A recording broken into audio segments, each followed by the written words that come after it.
Olá pessoal, tudo bom? Vocês já devem ter feito, né, a provinha do primeiro dia. Espero que todo mundo tenha se saído bem, todo mundo tenha conseguido fazer tudo tranquilo, feito a redação direitinho. Bom, a professora de Biologia 4 não vai poder gravar as aulas finais da apostila. Daí foi pedido que a gente revezasse as aulas e desse agora nessa segunda semana, né, que é o assunto de naturezas e matemática, essas aulas que estão faltando.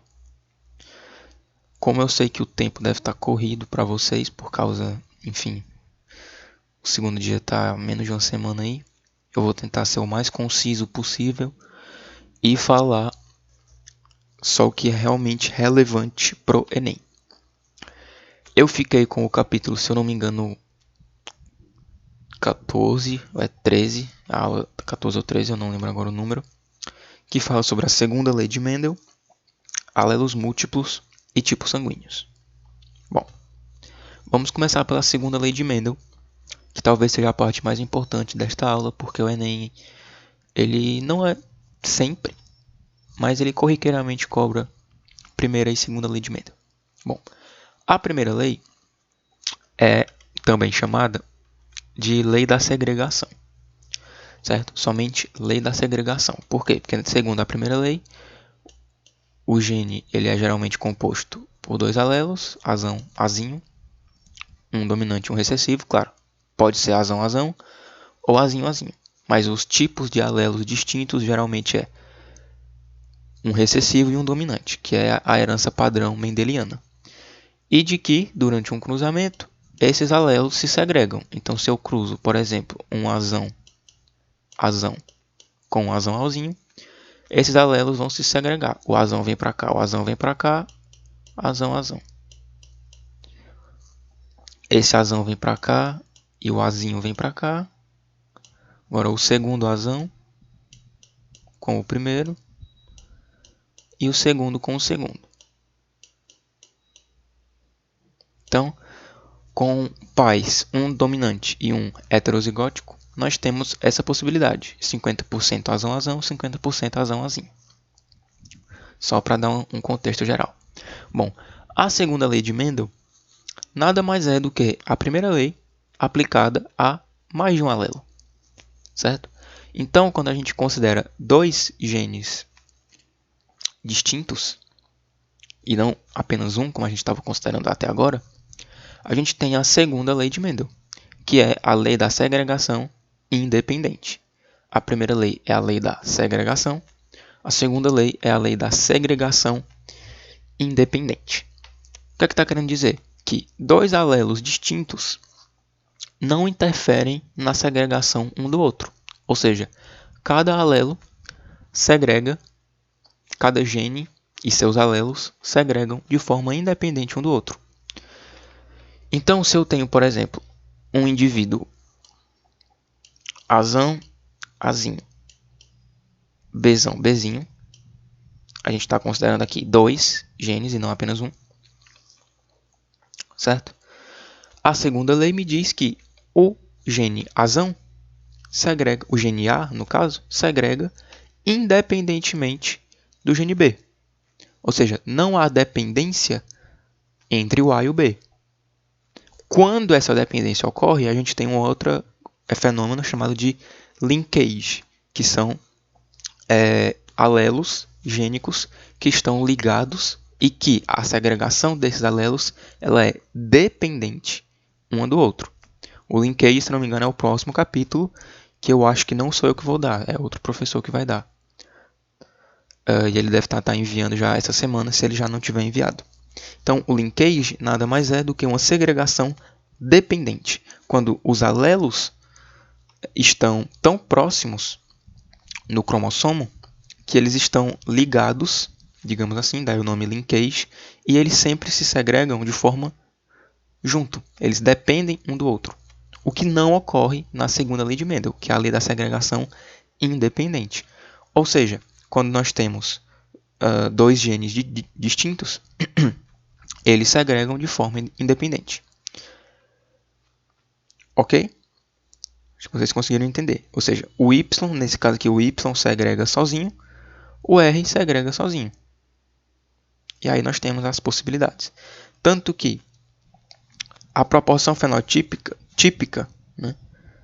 a proporção fenotípica padrão para um cruzamento duplo heterozigótico é 9331. Então, se for duplamente heterozigótico, ou seja, os dois pais heterozigóticos, a gente teria o padrão 9331. Certo? Bom, esse quadro ele não é muito útil. O quadro de Punnett para um alelo só, que só tem quatro possibilidades, né, que sempre só vão ter 4 possibilidades, ele é útil. Porém, como vocês podem perceber, na segunda lei de Mendel, o quadro tem 16 possibilidades. Então, assim, o tempo que você leva para montar esse quadro, você já perde o tempo todo de uma questão. Então, como que eu recomendo fazer questão desse tipo? Você vai fazer as possibilidades de cada alelo separadamente. Depois você só multiplica. Certo? Então, se eu fosse fazer esse cruzamento aqui, ele me deu esses dois pais. Ele quer saber, eu quero saber a proporção do filho nascer assim. Pronto. Eu tenho esse... Não, se bem que nesse caso vai ser sempre. Deixa eu pegar um outro exemplo. Eu tenho um indivíduo Y, Y, Rzinho. Cruzando com um indivíduo Yzinho, Rzinho, por exemplo. Eu tenho esses dois pais. E aí ele me pergunta, qual é a proporção do filho ser Yzão,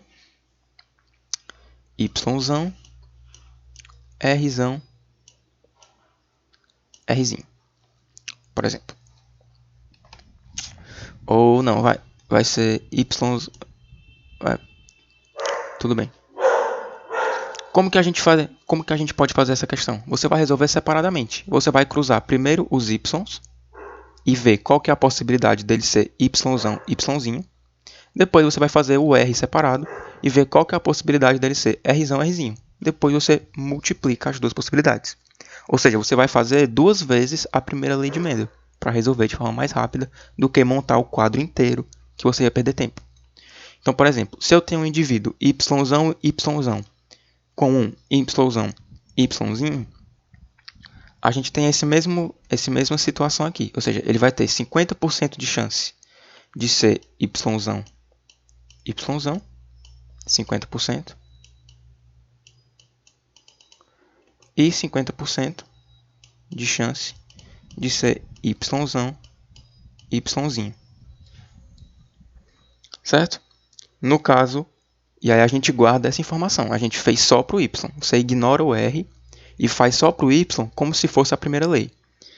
Da mesma forma, agora a gente ignora o Y e faz só o R como se fosse a primeira lei. As possibilidades são Rzinho, depois Rzinho novamente, Rzinho, também 50%, 50%. Agora a gente qual que a gente quer? Yzinho. Opa, é essa aqui de baixo. 50%. E Rzinho. É essa daqui. Essas duas aqui no caso. 50%. Então a gente multiplicaria 50% com 50%, que no caso é 1 meio, certo? Botem sempre na forma fracionária, vezes 1 meio. Logo, a chance dele nascer com essa genética aqui, com esse genótipo, é de 1/4. Entenderam? Eu demorei para responder porque eu expliquei para vocês, mas você sabendo fazer a primeira lei e separando dessa forma que eu ensinei para vocês, vocês fazem essa questão rapidamente do que se for perder tempo montando o quadro, certo? Então é isso. Alelos múltiplos não é muito cobrado e é só conceito. Basicamente, Alelos múltiplos é quando um único gene é determinado por mais de um alelo. Porque até agora a gente sempre representou cada gene separado com dois alelos, um dominante e um recessivo. Como azão-azão, ou azão-azinho, ou azinho-azinho. Isso é um gene só que tem só dois alelos, o alelo azão e o alelo azinho. Ou o gene Y, como eu acabei de citar. Enfim. Porém, na vida real, muitas características, muitos fenótipos, são determinados por vários alelos, como as cores dos nossos olhos, o nosso sangue, ou seja, o padrão ABO que a gente estuda, ele é um caso de alelo múltiplo. Por quê? Nós temos 3 alelos, não são 2, são 3 alelos. O Iazão, o Ibzão e o Izinho. O Iazão, quando em homozigose Iazão, ou quando com o Izinho, determina sangue do tipo A. O Ibzão do mesmo jeito, quando em homozigose ou com o Izinho, determina sangue do tipo B. Quando o Azão e o Bzinho estão juntos, eles não têm dominância nem sobre um e o outro. Eles têm dominância igual. Então, quando o Azão e o Bzão estão juntos, tu tem o sangue do tipo AB.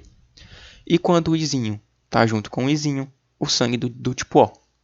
Ou seja, nós temos as características sanguíneas sendo determinadas por 3 alelos e não somente 2. Esse é o conceito de alelos múltiplos, quando 3 ou mais alelos são utilizados para determinar uma característica.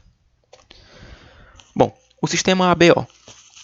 O sistema ABO nada mais é do que isso que eu literalmente acabei de explicar. É um genótipo, certo? Que vai determinar a presença de um determinado carboidrato na membrana das hemácias, na parede das hemácias, que é o aglutinogênio. Então, quando o Iazão está em dominância, as hemácias daquela pessoa vai apresentar o aglutinogênio azão. Quando o Ibzão está em dominância, vai apresentar o aglutinogênio Bzão. Quando não há dominância, quando é o Izinho, sem aglutinogênio, e no caso do AB, ele tem os dois aglutinogênios. E o aglutinogênio nada mais é do que um antígeno, certo? Nada mais é do que uma partícula estranha quando introduzida em um corpo de sangue distinto do seu. Isso se dá devido às aglutininas. Então, nunca confundam. Aglutinogênio é o carboidrato na membrana da hemácia, que é o antígeno. A aglutinina fica no plasma e não é um carboidrato, ela é um anticorpo. Então não confundam, pelo amor de Deus, aglutinogênio com aglutinina. Aglutinogênio é um carboidrato, certo? De forma geral, que fica na membrana da hemácia e se comporta como antígeno quando inoculado no sangue de outra pessoa que tem um tipo sanguíneo diferente, por causa das aglutininas, que são anticorpos. Ok? Bom, então como que funciona? O sangue do tipo A, ele tem o aglutinogênio A. O aglutinogênio sempre segue o tipo sanguíneo. Então, sangue A, aglutinogênio A. Sangue B, aglutinogênio B. Sangue AB, aglutinogênio A e B. E o sangue O, nenhum aglutinogênio. O anticorpo, ele é sempre inverso do aglutinogênio. Então, o aglutinogênio A tem o anti-B. Ah, por que não é o anti-A? Porque não faz sentido. O anticorpo, qual a função dele? Não é atacar o carboidrato? Se o sangue tipo A tivesse a aglutinina A, a aglutinina anti-A, ela ia atacar a própria hemácia do próprio corpo. Isso não faz nem sentido, certo? Então, o anticorpo ele é sempre para atacar o sangue diferente do meu sangue. Então, se eu tenho o sangue A, a minha aglutinina ela é anti-B. Se eu tenho o sangue B, a minha aglutinina é anti-A. Se eu tenho o sangue AB, eu não apresento nenhuma aglutinina. Só o aglutinogênio. E se eu tenho o sangue 0, ou sangue O, eu não tenho aglutinogênio, mas eu tenho as duas aglutininas. Certo? Deu para entender, né? Bom. Agora vamos falar das doações sanguíneas. Por que qual é o raciocínio que vocês têm que ter? Não precisa decorar. A pode doar para isso, para isso, para isso. Não. Basta você entender a relação das aglutininas com os aglutinogênios. Faz sentido o A doar para o B? Não. Por quê? Porque o A tem o anti-B, certo? Então, se eu boto o A no B, vai acontecer uma reação de aglutinação. Ou seja, o anticorpo anti-B do sangue A vai atacar o aglutinogênio B do sangue B, mas, principalmente falando, o anti-A do B vai atacar o A, certo? Isso é uma coisa que eu quero falar para vocês, que muita gente se confunde. Quando a gente está falando de doação, os dois sangues têm o aglutinogênio e a aglutinina, certo? Os dois sangues. Porém, o que é que você tem que se tocar? A quantidade de sangue que é doada, ela é baixa, certo? Então, geralmente a pessoa recebe uma bolsa de sangue, por exemplo. Uma bolsa de sangue tem 500 ml de sangue. No corpo da pessoa que está recebendo aquele sangue, tem 5 litros, 6 litros. Então, a quantidade de sangue de quem está recebendo é muito maior. Por que isso é importante? Porque, no caso da pessoa que está doando o sangue, a gente sempre olha para o carboidrato. A gente ignora qual é a aglutinina que ela tem. A pessoa que está doando. A pessoa que está recebendo o sangue, a gente olha para a aglutinina. E ignora o aglutinogênio. Fazendo isso, a gente sabe se vai ter reação ou não. Por quê? Novamente, porque o sangue que está sendo doado ele é em baixa quantidade do que o sangue total da pessoa que está recebendo o sangue.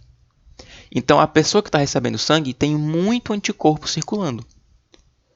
O sangue que está sendo doado tem pouco anticorpo, então não vai interferir muito no sangue de quem está recebendo. Agora, o anticorpo de quem está recebendo vai interferir naquele sangue que está sendo doado. Por isso que você sempre deve olhar.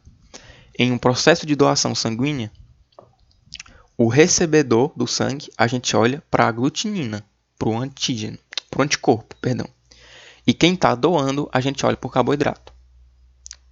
Memorizem isso. Quem está doando, a gente olha para o carboidrato e ignora a aglutinina. Quem está recebendo, a gente ignora o carboidrato e olha só para a aglutinina. Uma vez feito isso, a gente analisa se o sangue pode ser doado ou não. Então, por exemplo, por que o A não pode doar para o B? Porque o A tem aglutinogênio A e o B tem o anti-A. Então, no momento em que a hemácia de sangue A entra no sangue B, vai ocorrer uma reação que vai aglutinar o sangue doado e não vai ter eficácia nenhuma. Da mesma forma, o B não pode doar para o A. Agora a gente inverte. Como agora o B está doando, a gente olha para o antígeno B. Como é o A que está recebendo, a gente olha agora para o anti-B. Opa, o anti-B ataca o aglutinogênio B. Então, também não dá certo. E é essa explicação que explica por que o sangue AB é o receptor universal. Ou seja, o sangue AB ele recebe sangue de qualquer tipo. Por quê? Porque ele não tem, percebam, nenhuma aglutinina. E lembrem o que eu acabei de falar. Quem está recebendo só importa a aglutinina. Quem está doando importa o carboidrato. Como o sangue AB está recebendo e ele não tem aglutinina, ele recebe de qualquer um. Porque ele não tem aglutinina, entendeu? Então ele não vai atacar o sangue inimigo, que é assim que o corpo pensa. Ele não vai atacar o sangue de ninguém que doar para ele, porque ele não tem anticorpo para isso. E por que o O é o doador universal? Porque lembra que o doador a gente olha para o carboidrato e o sangue O não tem carboidrato. Então, quando eu insiro o sangue do tipo O no corpo de qualquer pessoa que tem qualquer tipo sanguíneo, como o O não tem carboidrato, e no caso de quem está doando, o que importa é o carboidrato, ele não vai causar reação no sangue de ninguém, certo? Então, eu não quero que vocês decorem, sangue A pode receber de A e de O. Sangue B pode receber de B e de O. O AB recebe de todos e o O só recebe de O, mas doa para todos. Por que eu não quero que vocês decorem isso? Porque eu quero que vocês entendam o porquê que que é assim, entendeu? Então, quando a gente está olhando o sangue que vai ser doado, a gente analisa o carboidrato. O sangue que está recebendo, a gente analisa o anticorpo. Quero que vocês fixem bem isso, certo? O mesmo vale para o sistema RH. O sistema RH nada mais é do que um sistema complementar, certo? Ao AB0. O fator RH ele é um antígeno sanguíneo diferente das aglutinogênios, que reagem com as hemácias.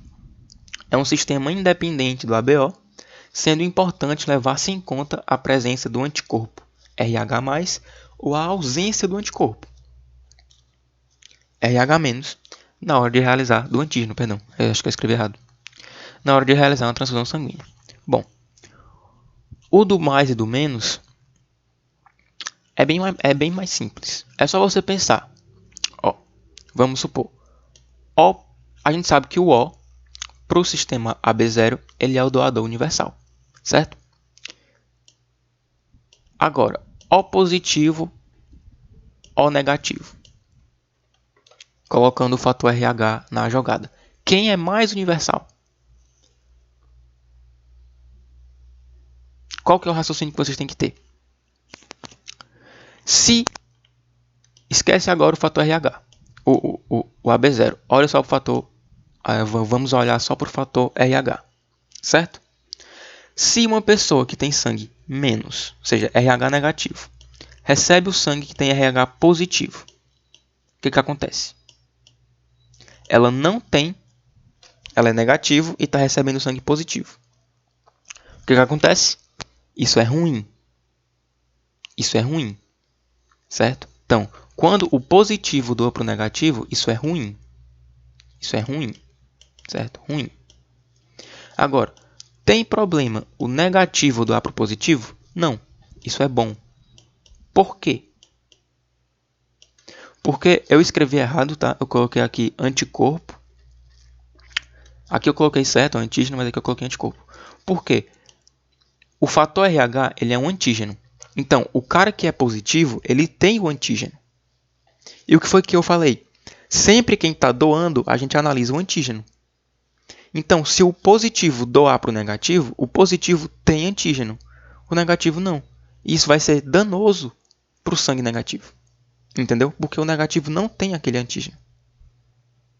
Não tem aquele fator. Então, ele vai enxergar o fator como um antígeno. Agora, como o positivo já tem o antígeno, o negativo, que não tem nada, não vai mudar nada, entendeu? Quando eu dou do negativo para o positivo, não vai mudar nada, porque o negativo não tem o antígeno. Como ele não tem, não acontece nada, entendeu? Então é só esse pensamento que vocês têm que ter. O positivo, ele tem uma coisa ruim dentro dele. Pensa assim. O negativo não, ele não tem essa coisa ruim. Pensa como se fosse uma doença. O positivo é uma doença, o negativo é a pessoa que não está com a doença. Se o positivo doa para o negativo, eu estou passando a doença para o negativo. Isso é ruim. Agora, se o negativo doa para o positivo, não tem problema. Porque o positivo já está doente, digamos assim, entre aspas. Ele já está doente. Não que o fator RH seja uma doença, tá? É só para vocês entenderem. O fator RH não é uma doença. Ele é só um antígeno que está no corpo e que a gente precisa ter cuidado na hora de doação. Uma vez explicado isso, eu volto. Qual que é o mais universal? O O positivo ou o O negativo? O O negativo. Por quê? O negativo pode doar para o positivo e para o negativo. O positivo só pode doar para outros positivos. Entendeu? Então, como o negativo ele doa tanto para positivo como para negativo, ele é mais universal do que o positivo. Certo? E o sistema RH gera uma coisa que é muito comum o Enem cobrar, que é a eritoblastose fetal. O que é isso? Lembra que eu falei que quando o positivo doa para o negativo, isso é danoso para o cara que está recebendo, para o negativo. Então, quando uma mãe tem sangue RH negativo e o feto nasce com sangue RH positivo, como a placenta serve de comunicação sanguínea entre a mãe e o feto, pode ser que o sangue positivo do feto passe para a mãe. E o que é que acontece? Foi o que eu acabei de falar, que o positivo não pode doar para negativo. Ou seja, o sangue positivo não pode ser inserido em um corpo que tem sangue negativo, porque isso é ruim, certo? Porém, se esse for, e essa é uma pegadinha, certo? Se essa for a primeira gestação dessa mulher, ela tem o sangue negativo, certo? Mas ela nunca entrou em contato com nenhum sangue positivo antes, ok? Ela nunca entrou em contato com nenhum sangue positivo antes. Ou seja, ela ainda não tem o anticorpo para combater o sangue positivo. Então, o que acontece? O sangue positivo, quando ele entra no corpo da mãe, ela vai identificar aquele antígeno e vai criar anticorpos para ele, certo? Só que esse processo de criação de anticorpos demora um tempo. Por causa disso, o primeiro filho positivo não é afetado, porque a mãe ainda não tinha os anticorpos, ela ainda foi criar. Porém, uma vez que ela foi sensibilizada e recebeu os anticorpos anti-RH, se ela tiver um segundo filho negativo, positivo, um segundo filho positivo, quando esse sangue do filho entrar em contato com o sangue da mãe, os anticorpos que a mãe agora criou vão danificar o sangue do feto, causando a eritroblastose fetal, certo? Então, sintetizando isso que eu acabei de falar. Primeira gestação de uma mãe que nunca foi sensibilizada para o fator RH antes. Filho positivo, a mãe negativa. Não acontece nada. Ela vai ser sensibilizada e aí na segunda gestação, só na segunda gestação, caso o filho seja positivo de novo, o segundo filho seja positivo também, aí sim os anticorpos da mãe vão atacar o filho. Só na segunda gestação. Ok? Então, é isso. Eu tentei correr um pouco, porque vocês devem estar de saco cheio já de aula, vocês já devem até ter estudado isso aqui sozinhos, se duvidar. Mas enfim, foi isso. Não é o meu assunto, eu tô na parte de física, né? Sou professor de física 3. Mas qualquer dúvida sobre esse assunto, podem perguntar para mim ou para algum professor de biologia, vocês que sabem. E é isso. Bom Enem no domingo, pessoal. Até!